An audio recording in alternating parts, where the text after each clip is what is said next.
Okay, everyone, welcome to the webinar. Our topic today is focused on the role that universities are playing to help foster innovation by working with government, industry, and other academic institutions to enable new ways of working and new technology solutions. Now, the context of this webinar comes from a white paper that we recently released. Hold on, I'm going to change slides here. With the same title, and it provides 4 case studies from universities in the United States, Canada, and Spain. The link to download that white paper will be put in the chat if you haven't read it already, or you can go to the website there and download it. So why this topic and why now? Well, we're at a very interesting time in the evolution of technology to enable education, workforce development, collaboration, new product development. And technologies such as AI and virtual reality are literally transforming the way people and organizations work. Governments, companies, and individuals are really struggling just to keep up with the technology and learn how to use it to be more productive and competitive. And universities and colleges are finding themselves needing to evolve and transform from just being centers of education or research into partnering with the broader ecosystem that can bring resources, knowledge, and capabilities to help drive new initiatives and benefit not just students, but local and regional government, industry, and to drive economic development. Before I introduce our speakers, I'd like to share a video with you of an example of how a university collaboration has led to a new program that is going to directly impact the economic development of a region. And this project that we're going to show you is with Invest Windsor Essex, which is the economic development agency in Windsor, Ontario, which is next to Detroit.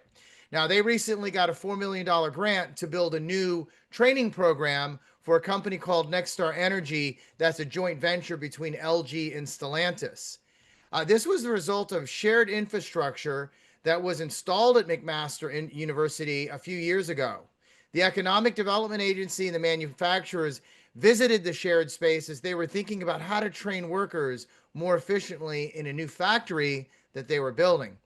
So this $4 million project is the beginning of a transformation that is helping Ontario become more competitive.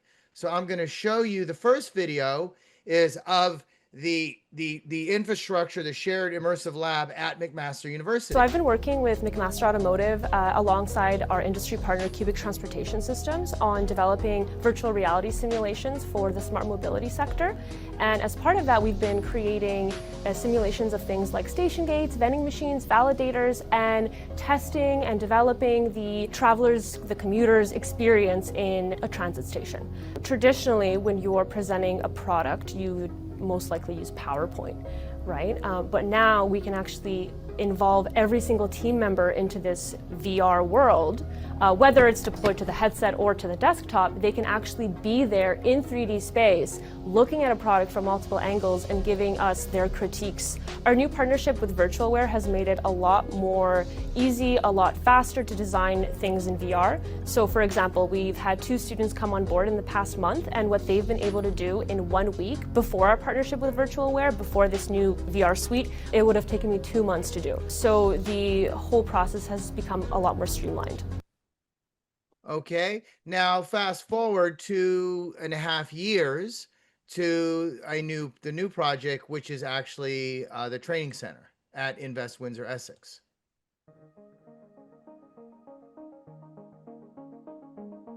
My name is Ed Dawson, and I am the Executive Director at the Automobility and Innovation Center for Invest Windsor Essex. We are the Regional Economic Development Agency for the Windsor and Essex region.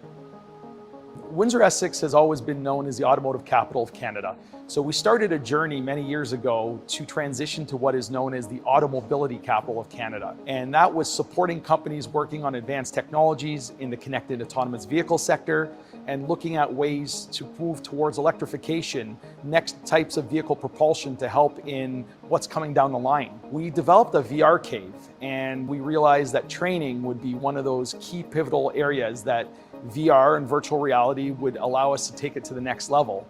And so fast forward until today, we're fortunate enough to receive a grant from Pallet Upskill Canada, and that allows us to create a program called Battery Boost. And with that, our plan is to upskill 400 people to learn what it is to be a successful person in the EV battery manufacturing world. We have Nexstar Energy, where they've invested over $5 billion, and we realized, how can we help them and the other supply chain that are here? Well, we knew that we had the VR cave, we knew that we had expertise in supporting companies and technology, but we also knew that we had a great partner in Virtualware, and helped us to bring this to life by being able to create this incredible room, the Viru room, that is part of the VR cave and the ecosystem that we already had, and to also help us to create the content to deliver these incredible curriculum to the participants. I have a big thank you to the whole team at Virtualware, led by Michael and the team here in Canada.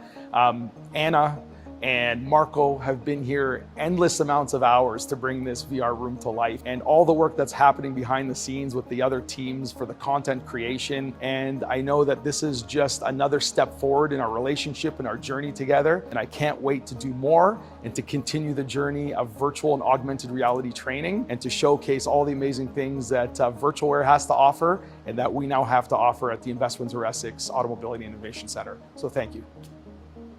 Okay, so thank you very much for watching that. You know, once again, that was designed to set the stage for our discussion with our three guests. So now I'd like to introduce our guests. The first guest is Tom Merrick from the University of Miami, and we're going to share you a short video here of what they're doing in virtual. At the University of Miami, we're not just imagining the future, we're building it in extended reality. From first-year orientation in virtual reality to AI-powered historical journeys, we're using immersive tech to transform how students learn and how they connect with the world. Tom Merrick leads XR initiatives at the University of Miami, where the mission is clear: Oops, sorry about that. That was me. empower students, innovate boldly, and create experiences that matter. Through the VR-AR Association, Tom helps drive national collaboration, linking academic institutions and industry to push XR forward together. We've built the largest ever VR study for first-year students, hosted XR showcases, partnered with pioneers, and given students tools they'll carry into their careers. But the next leap won't happen alone. Collaboration across universities is key, because when we unite our ideas, our platforms, and our passion, we create a network of innovation that's unstoppable. This is more than technology, it's transformation, and we're just getting started. All right, excellent. So I'm going to try to stop sharing here for a second. And Tom, we bring you up. Oh, hold on a second. All right, good. So Tom, thank you for joining us. Tell us a little bit beyond the video about what you're doing at UM. You know, I was brought on here about 2.5 years ago to sort of, my role is great because I have hands in everything, and I get to work with companies who are looking to pilot programs that they're interested in doing in their own field. I get to work with professors to showcase how they can utilize XR technology in teaching methods.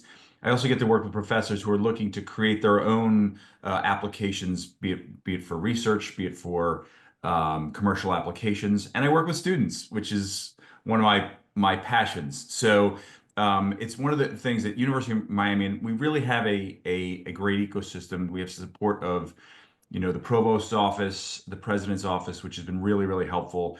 We have grant programs to help professors do their own work, and I get to learn a lot while I'm building some of this XR technology. So it's really, really exciting.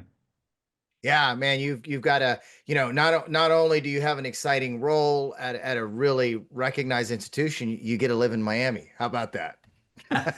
Yes, I can't complain. Although again, right now it's not necessarily the time you want to be on Miami. Most of the year it's always great, but it's a little warm right now. So, but we'll take it. We'll take it. All right. Well, thanks for joining us, Tom. Okay, Sure. Our next speaker is Dr. David Metcalf from the University of Central Florida, and I'm going to show you a little video intro here. We're so excited to have you here at everyone. Deep Space, which stands for Digital Engineering and Experiential Learning Space. Well, we wanted to have this collaborative and creative space to engage our students, faculty, and our researchers, along with industry and academic and government partners, to be able to have a place to come in and do advanced visualization and to lean into the next generation of engineering curriculum that's going to allow us to visualize things using digital twin technology, to lean into some of the infrastructure for AI, for blockchain, for cybersecurity, all the backend infrastructure that makes up digital engineering, and be able to visualize those things.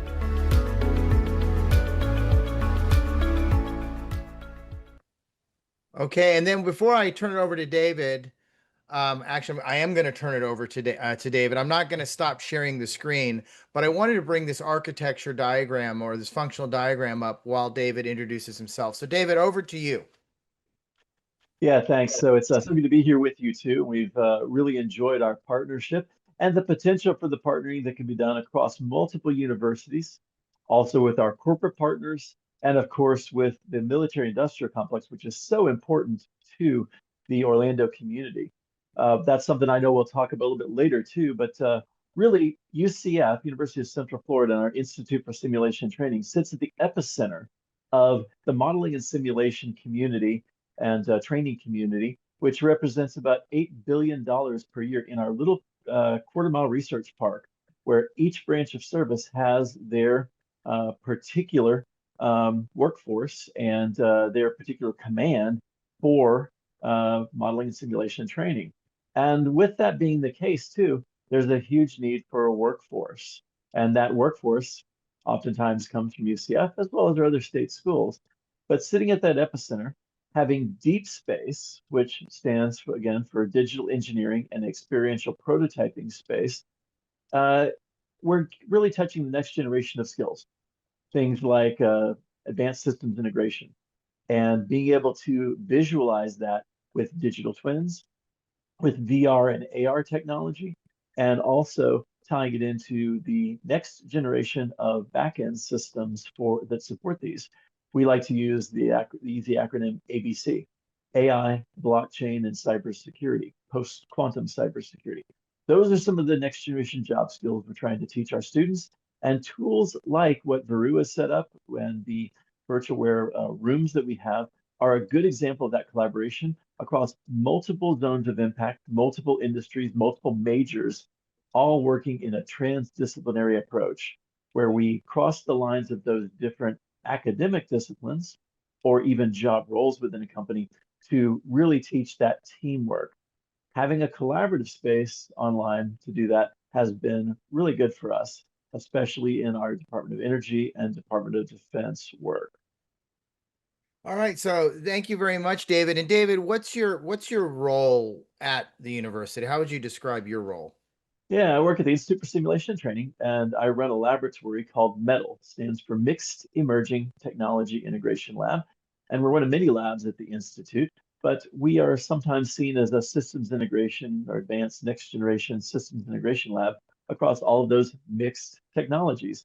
So an AI overlay that could allow you to just speak what you want and it appears inside of the Veru room are the types of things we're working on, or haptic glove sensation for complex kinesthetic jobs. Those are the type of things that we're seeing right now within the laboratory at UCF. All right, well, thanks, David.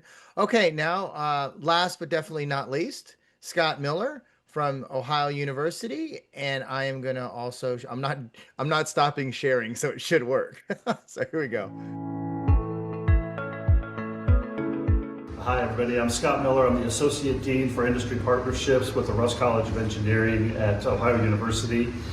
And yeah, welcome to the Digital Enterprise Collaboratory. This is a collaborative space that we share, as John said, with our colleagues at the University of Research Institute. Our goal is to advance the AR, VR technology and digital engineering education that we do, provides a skilled workforce for companies to hire our graduates and grow, especially in high-tech sector. Engineering is very interested in promoting high-tech manufacturing. Just like this, a little smaller on our campus in Athens, 2.5 hours away from here.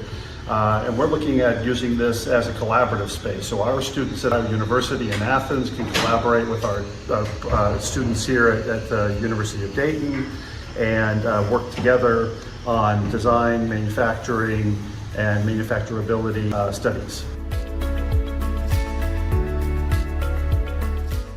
Okay, and with that, I'm going to change, also we have a diagram that kind of lays out the digital enterprise collaboratory.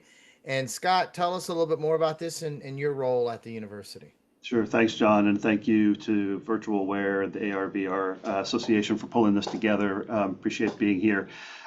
Scott Miller, the Associate Dean for Industry Partnerships and Outreach with the Russ College of Engineering here at Ohio University. For those of you who are not aware, Ohio University is an R1 research institution tucked in the foothills of the Appalachian Mountains in southeastern Ohio.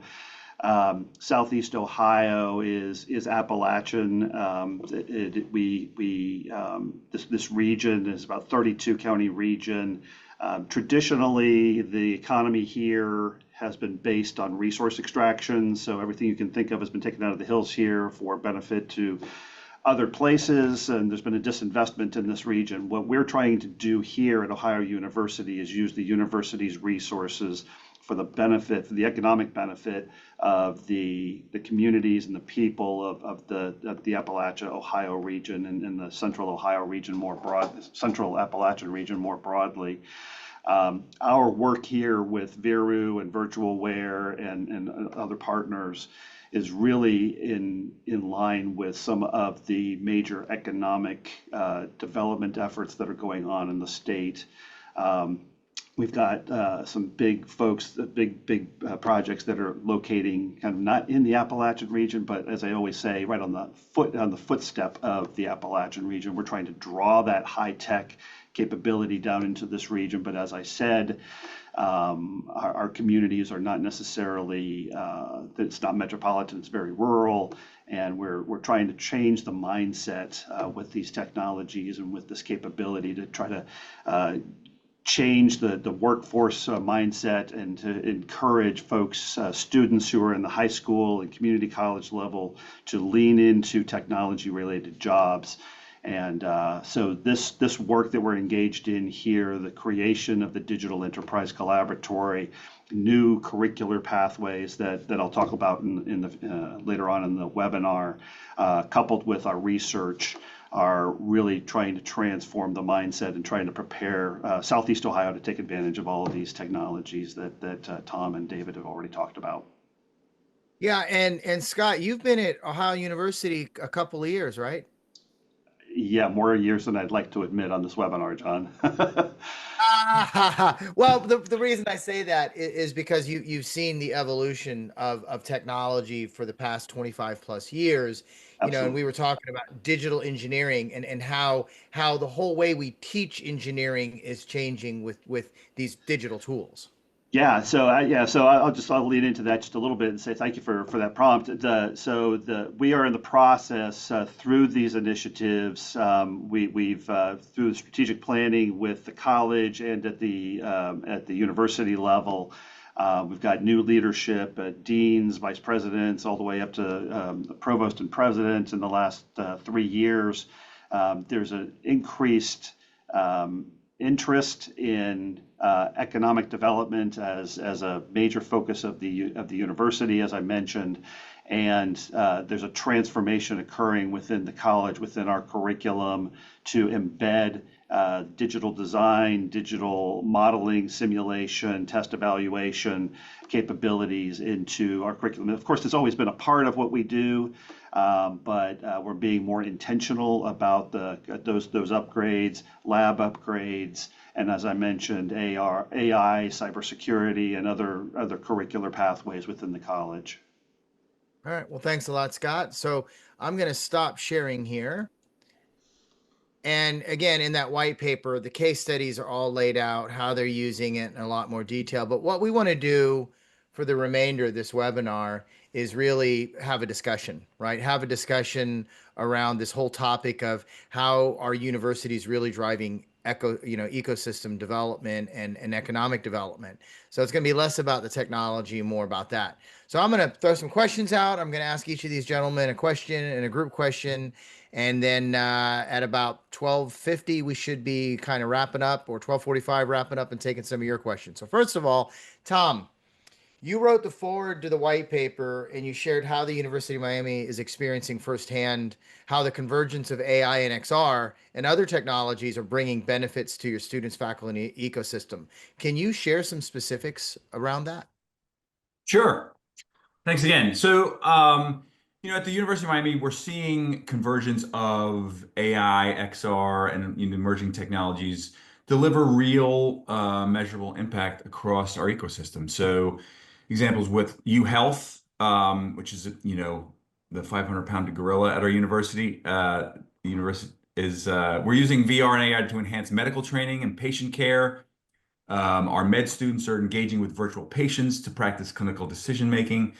Our nursing programs, our nursing school, I think I noticed one or two, maybe Greta's on the call, an innovator, using immersive simulations to build empathy and readiness. Lots of simulation. We've partnered with companies like Meta, like HTC. We've built one of the largest ever university-based VR studies for first-year students, which I think was in my video, giving over 1,300 undergrads an immersive orientation experience while also collecting valuable data on VR's role in student engagement and retention. So, and Meta has been very supportive of our efforts. With the military and defense sector, we're exploring training simulations and resilience building tools, and through partnerships with a number of some AI companies, our students are not only learning how to use AI, they're learning how to build with it. So we've launched initiatives where students create AI-powered virtual AI agents, historical agents, integrative generative tools, storytelling with AI, and machine learning. So what ties it all together is a focus on sort of preparing students to work with the tools of the next century. And by embedding them directly into the classroom, research and professional training, we can take advantage of innovation and make it real and personal. All right. Well, hey, thanks, Tom. Hey, David, next question is for you. The Institute of Simulation and Training at UCF is regarded as one of the premier applied research institutes in the world. Can you share how your programs are fostering economic development in the United States? Yeah, so UCF has certainly a commitment to this region with some of the specialized functions like modeling and simulation, like the space industry, and having more aerospace and aviation engineers graduating than anywhere else in the country is part of how we are making sure that we're meeting the economic needs of this region and beyond this region. But there's also some things in the next generation skills and in the priorities of the state government and the federal government, which have come into play. For instance, in the Build Back Better Act, we won one of those Economic Development Act grants to be able to put together a next generation semiconductor and microelectronics manufacturer. A key part of that was having digital twins to be able to drive that larger scale grant that has national impact, as well as reestablishing some of that onshoring or nearshoring production of microelectronics. Many of those things need to be visualized in advance, need to be reviewed, and can save millions of dollars in time, effort, and frankly, potential mistakes by being able to look at those workflows, look at those end products, and see and visualize those in advance of them being there. Getting our students involved in that activity has been a key part of that too for the economic drivers of next generation job growth. Having things like our tech growth allows us to be able to pull all the branches of service, all the people from industry, as well as some of the corporations in this region together to be able to find what skills they need and to be able to source those skills. We even have a grant right now from the Department of Energy for exactly that purpose, to build that next generation workforce and to create those job skills and economic impact that they want to see, and to let them know about things in what we call Project Quick Start. The Q is for quantum computing, the A is for AI, the C is for cybersecurity, and the S is for simulation. All those are kind of under that digital engineering umbrella of the collaborative workspace that we have with the VR space. Those are examples of how these tools that we're putting together are part of an agenda that drives the workforce of the future and the economic development of this region and really beyond if we look at the aerospace and aviation areas, microelectronics, and of course, modeling and simulation, which cuts across a number of different industries. Yeah. I think we're seeing a theme here, right? We're talking a lot about workforce development, so with all of the focus on technology and AI and the threat that AI is going to take away jobs and all that, we're still very, very focused on developing workers. Okay. Now over to Scott. Scott, you mentioned Ohio University is an R1 research institute, and you all are doing some really compelling applied research in many different areas. One area that I think of that might be really of interest in how you're fostering workforce development for new manufacturing plants built by Intel and others. Can you share a little bit more about that? Sure. Yeah. So thanks for that.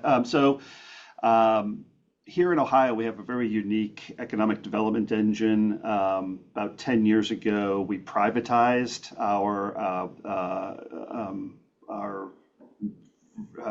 attraction and retention arm of the state government into an entity called Jobs Ohio, which is really going after those giant unicorn type billion-dollar plus types of economic opportunities.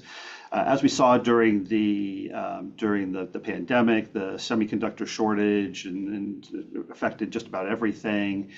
Heightened awareness of the supply chain issues, reshoring of the semiconductor industry. Intel put out a very lucrative RFP that Ohio competed on, and Jobs Ohio won to locate and to grow Intel's domestic manufacturing capacity into a plant that they call in Central Ohio that they refer to as Ohio One, the number one, ONE. As part of that, Jobs Ohio worked with Intel to identify the workforce training needs, and Intel, to their credit, has created a unique industry university partnership called the Semiconductor Education Research Program, the SERP. They are funding 8 different coalitions of universities and colleges around the state. And we lead one of those efforts called the Appalachian Semiconductor Education and Training Program, or ASCENT. ASCENT is a training program that is looking at Intel's job category classifications, and we have adapted our curriculum. So this is a coalition of 13 institutions, regional campuses from Ohio University, as well as 4-year and 2-year institutions in Southeast Ohio, as well as career centers who are all leading in, upgrading their curriculum, increasing the equipment capacity, increasing their instructional capacity to meet the training needs for Intel. And these are in skill sets that traditionally have not been in high demand in the state of Ohio. These are everything from extreme high-end clean room technology, HVAC technicians, to metrology and robotics and things of that nature. The interesting thing about this is that the skill sets that we're in the process of upgrading also have derivative benefits to not just Intel, but to their suppliers, and frankly to other manufacturers such as Honda and other new emerging industries. Joby Aviation made a big announcement 2 years ago that they're going to start building the first class of new electric vertical takeoff and landing vehicles here in Dayton. And so those kinds of companies are also going to benefit from the curricular upgrades that Ohio University, the Ascent program, and other teams around the state of Ohio are in the process of going through.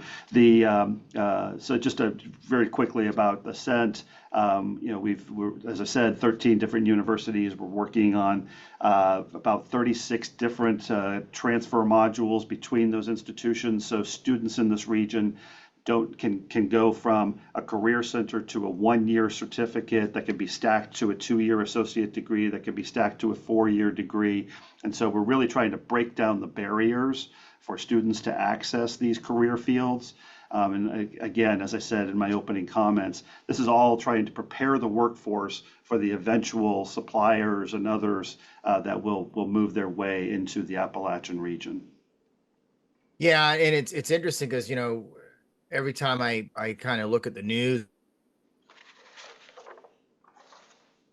or read something as a new happening, Anduril, for example, they've announced they're putting their drone factory in Ohio as well. And of course, you have a very large advanced aerospace manufacturing economy. So yeah, so you know, again, this theme around workforce development is common when you talk about economic development, right? Yes, absolutely. Okay. This question is for all of you. Over the past few years, we've seen the emergence of new technologies, you know, such as VR and AR, artificial intelligence, blockchain, etc. How do you all view these technologies in the context of education and economic development? I think we've talked a little bit about it, but do you have anything else you want to specifically say?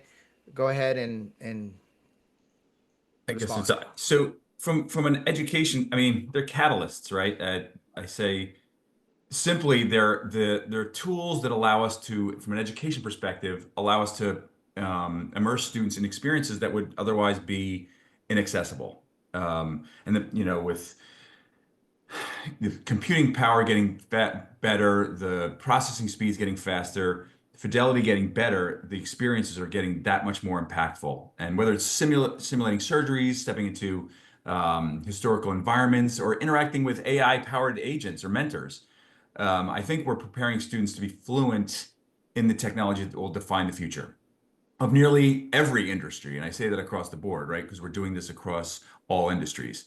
So, and from an economic development standpoint, I think we're leveraging our role as a research university to pilot, as I mentioned earlier, sort of some of the cutting edge applications with partners like Meta, UHealth, Miami International Airport, a number of different companies. And the collaborations allow companies to test new solutions, generate real world data, and develop talent pipelines. You know, and for us, all fuel South Florida's innovation ecosystem. And so we believe that by, I guess, by giving students access to the tools early, we're helping build a more competitive and future ready workforce, from my perspective. No, great answer. Our lab has a little set of acronyms too. One of those is MESH, military, energy, space, and health. And we use You got to tools be like careful with that ABC. acronym. Yeah, we use tools like ABC, AI, blockchain, and cybersecurity to enable mesh within some of those industry segments. We give students real life experiences in those particular areas.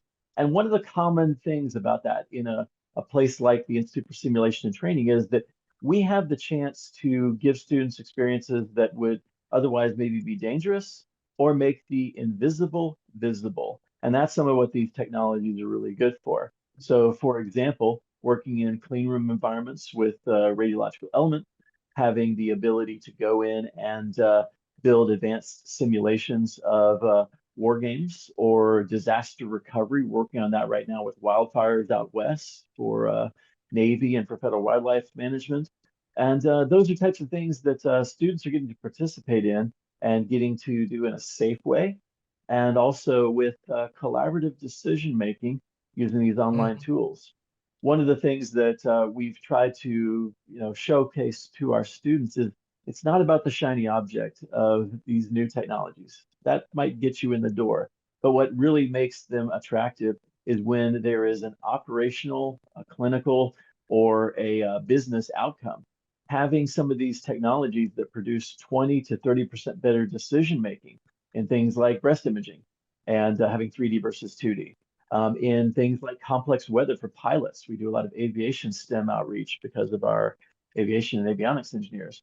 Those are things that move the needle on the economics of this too, where someone would come and pay for something from them or at the university because it's going to save them so much money or time or effort or life saving, even in a lot of these cases.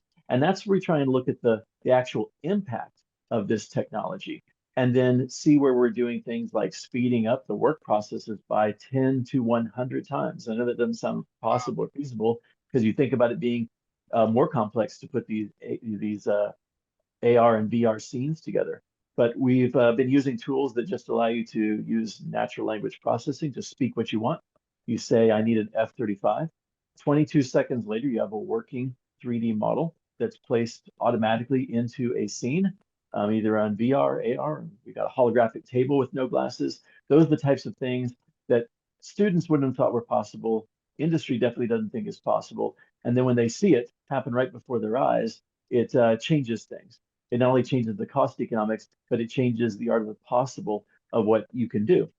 We want our students to leave the university knowing that those things are possible and being at the forefront of teaching other generations and other people in the workforce already about these new tools that they may have seen first in the universities. You know, and it's interesting. And Scott, I'm going to ask you a question here next, which is going to add on to that. But you know, it's you said that the students don't believe this is possible, and then they come and they see it. But on the other side, business leaders don't understand that this is possible. They a lot of times when you talk to business leaders about virtual augmented reality, digital twins, and I think like Scott mentioned, or what he mentioned, it's about outcomes, right? So this is where collaboration becomes even more important because everyone's learning, right? That the idea of a new technology is that it's new. So Scott, digital engineering's become increasingly important to industry and manufacturing, as we've seen it dramatically reduces costs to create new products and manufacture products. Can you describe how Ohio University is preparing your students to learn about digital engineering and also discuss how the digital enterprise collaboratory is going to be used by the whole ecosystem? Sure. So the digital. First of all, I want to just second and underscore everything that Tom and David said. I agree with all of that, and this is really this is the great examples there. Our version of the digital enterprise collaboratory is which is a mouthful, but it's designed to really encompass the entirety of the digitization of the manufacturing processes. Really kind of came about from conversations that we started to have both with our faculty here at the university, as well as some other external partners, not just Intel, but others, including a very important partner to us, which is the folks at Wright Pat Air Force Base and with the U.S. Air Force, who are going through a massive digital transformation process themselves, trying to capture the totality of the information and the data stack of the platforms that they've been investing in for years. So that work put us in proximity to the Wright Pat ecosystem and the digital transformation office at Wright Pat in Dayton, which is about 2.5 hours from our main campus here in Athens. Those conversations began several years ago, and as we started to lean in on those conversations, we realized what we needed to do as an institution, as a college, to start to upgrade our curriculum, as I mentioned before. So we're looking. Our former dean created a working group with representation from every department in the college. Asked for a strategic plan on how we were going to do the curricular upgrades, the hardware upgrades, the software upgrades, all of that. And we provided him with a game plan for how we were going to do that about 2 years ago. We've had a transition in dean since then. The new dean, to his credit, has adopted that strategy and encouraged us to continue to move forward. We've been fortunate to get some congressional plus-ups recently to help us catalyze that growth. That work has led to the development of an instance here on the main campus of our Digital Enterprise Collaboratory, our DEC, as well as another DEC over in the Dayton area that allows that in partnership with the University of Dayton and the University of Dayton Research Institute. And so we are working across universities and here on the main campus across colleges with the College of Communication, the College of Arts and Sciences on efforts to increase our modeling and simulation capacity. We are fortunate here. We've got a long-standing program here on campus in the College of Communications around gaming research, and so our gaming research and immersive design, or our grid lab, has been working in Unity environments for a long time. and doing really high-end modeling and simulation work as well. So we're fusing the engineering with the communications folks here on campus, with the arts and sciences, the chemistry, the physics, and others around high-end modeling, trying to encourage more adoption. We have a series of pilot efforts with faculty, trying to push more of these tools into the research labs. We've got some folks doing some work on modeling and simulation and working with the local industry here on modeling and simulation of thrust bearings. We've got folks working on engine breakdowns. We've got folks working on autonomous vehicles. And so we're using some of these resources to catalyze this work and try to get more comfort and more movement with the faculty, training and capacity, as well as then taking that and porting that over to the Wright Pat facility and doing some training and simulation and modeling and simulation over there, as well as the AR, VR, and immersive design capacity over there. So that we're trying to pull all of these threads together in an effort to not just increase our capacity, but also increase the capacity of our partners, our industry partners, and our educational partners. Yeah. Okay. And it was interesting, if I could share this. I know when we, digital engineering has always been this concept that engineers understand, right? Using the engineering tools and, but at the end of the day, you got to take those ideas and share with stakeholders and other people that may not understand that. And that was the idea of, how do you make digital engineering relevant to people like me, for example? And when we opened the room up in Athens, the dean of the School of Engineering of Ohio University came in and had never been and seen anything like this before. And we encouraged him to come into the room and collaborate with some students on an automotive design. And he put the headset on and he was able to walk around at his own pace with the students. And what did he said? I remember, oh my God. That was literally what he said. Was when he was in there, he realized we've taken all of these concepts that we're trying to teach people. Now we can bring it to life. How much more effective would that be, across the board? So we've got 15 minutes left. So I'm going to skip kind of the order of some of the questions because I think we touched on some of them. I want to get to this one. This is a good one. And this is for all of you. We're clearly in a transition point in terms of how grant funding is allocated. We've got reduced budgets, and this impacts universities, government agencies, and industry. Can you guys talk about how shared infrastructure, such as the projects that you're working on, can change the traditional paradigm of how organizations can collaborate? And I think this kind of gets to, okay, how can you use this to go get other types of grants and other types of resources? Yeah, I think it is changing the landscape, right? Because it's how universities, government, and industry collaborate. So at the U, we've found that it's actually made for more compelling cases, and we have multi-institutional grants. We've had partnerships with for grants with Stanford, with UCF, David, with Alabama, University of Michigan. But we're building these immersive platforms and digital twin environments that allow multiple institutions to sort of co-develop, as we've talked about, share data, test innovations in real time. And what's helpful is, I think, that because universities are no longer bound by the physical lab spaces we've talked about quite a bit, digital engineering, XR collaboration tools, and AI-driven simulations, we're sort of transforming our campuses into flexible hybrid R&D hubs. And I think from a grant perspective, that makes for a really compelling case. And we've seen that. We were granted a number of different grants. And we're working across not just in universities here in the States, but across in Brazil, in Denmark, in Canada. And that's been really helpful. I think that this era of doing more with less has influenced all aspects of society, including the university. And whether that means that some of the projects have more limited discretionary funds or indirect funds too, those can be good things because they're putting more money towards the students and towards the work effort of the people working directly on these projects and getting the benefit from them, the educational benefit from them. And on the other side, I think it's creating less cost for some of the corporations, some of the other industry partners, some of the government and military partners that might be funding some of these efforts so that they're getting more bang for their buck.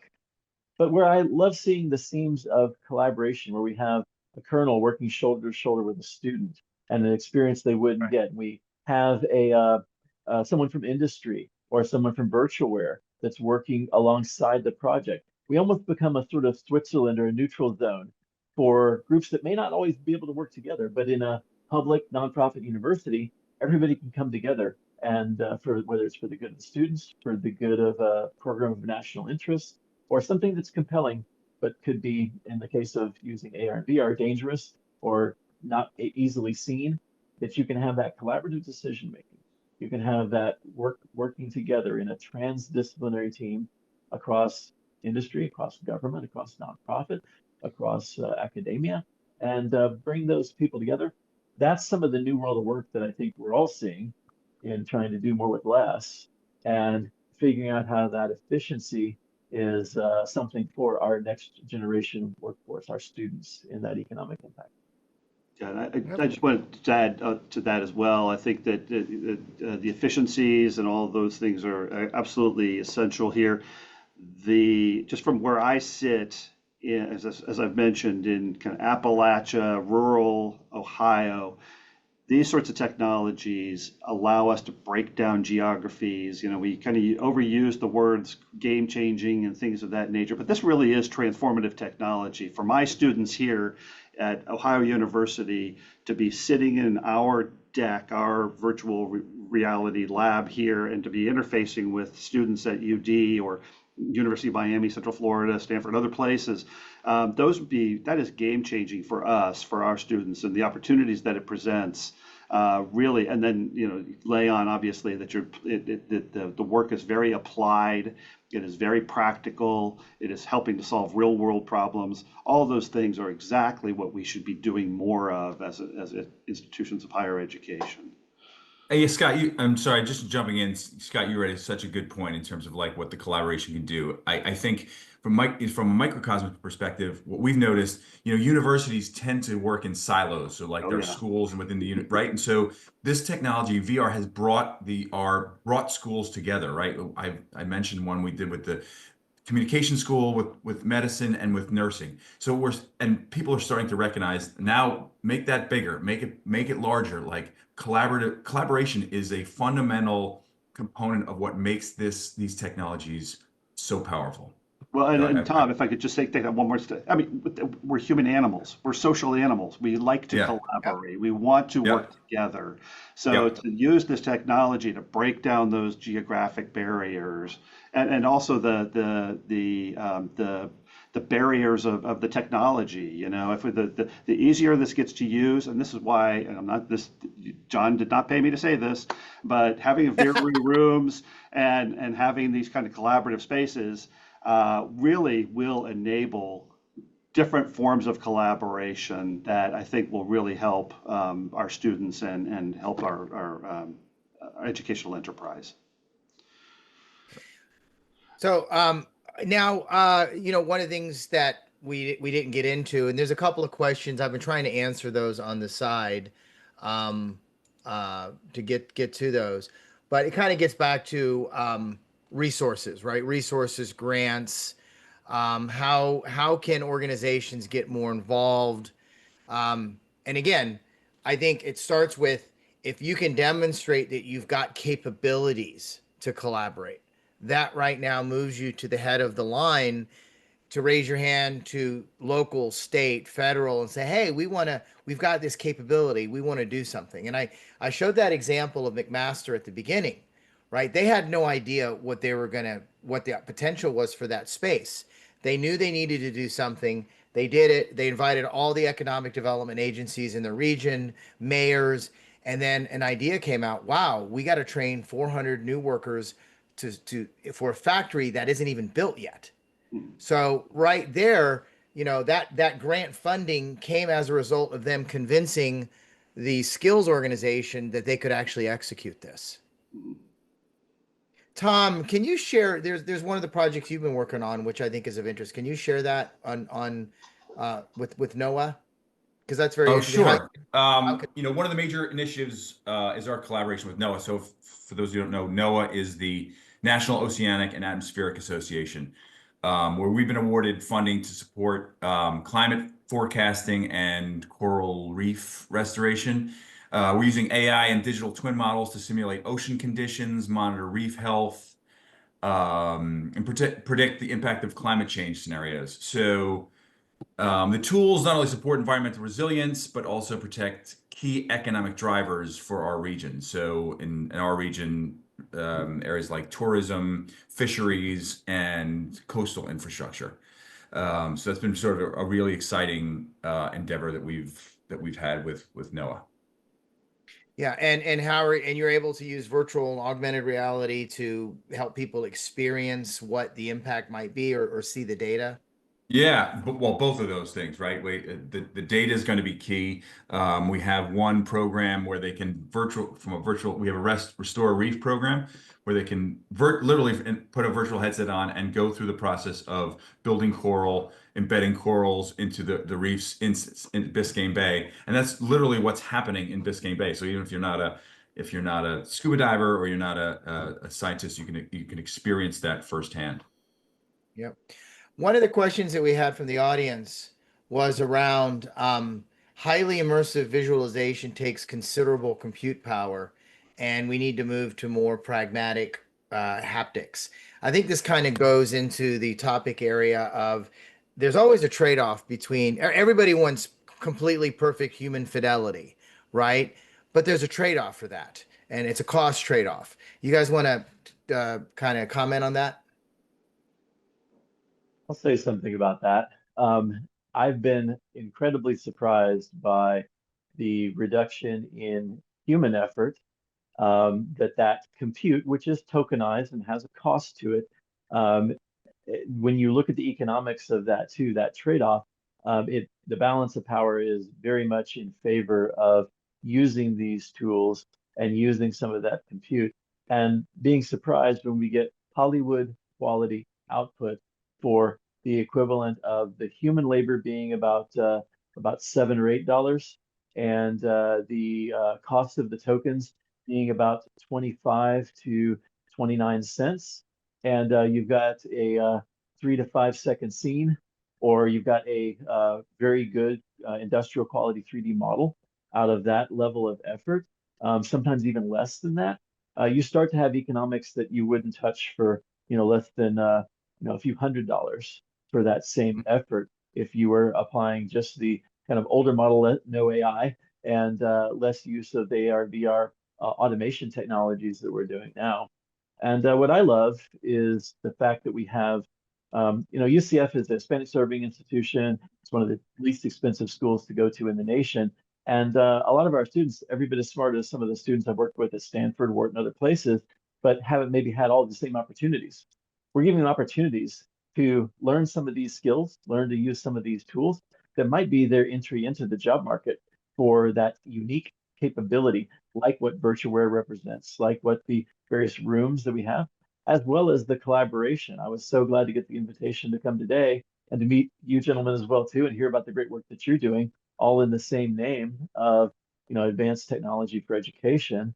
That this might lead to some other collaborations too. So I appreciate the opportunity to come and talk to you today about that. Yep. And on that note, we've kind of come to the end of this hour. I think we covered the things that we wanted to cover. And so we've got a big announcement I wanted to save to the end. Virtualware has been partnering with technology companies like HTC Vive and computer network hardware manufacturers, and of course, universities. And we wanted to create a special grant program to help other universities implement their own economic and digital engineering and collaboration programs. So today we are pre-announcing, right? This is a pre-announcement. And after this, the formal announcement will go out that we have created a special grant program. And it's called the University Economic Development Grant Program.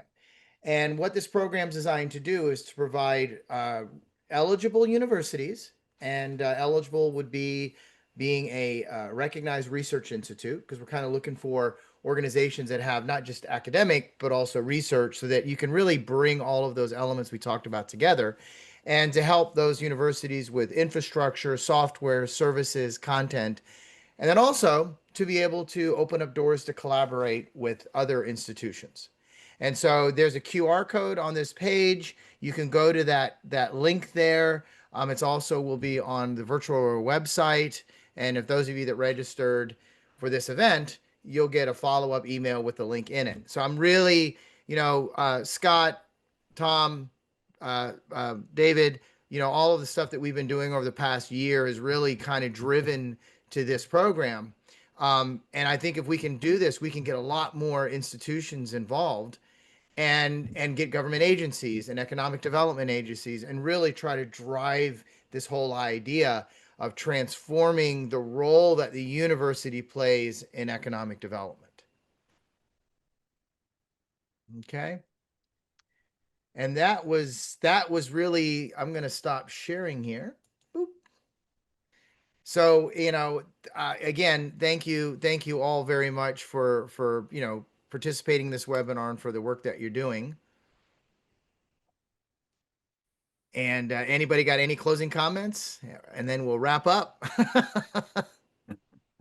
Appreciate the opportunity, John. Thank you for having me.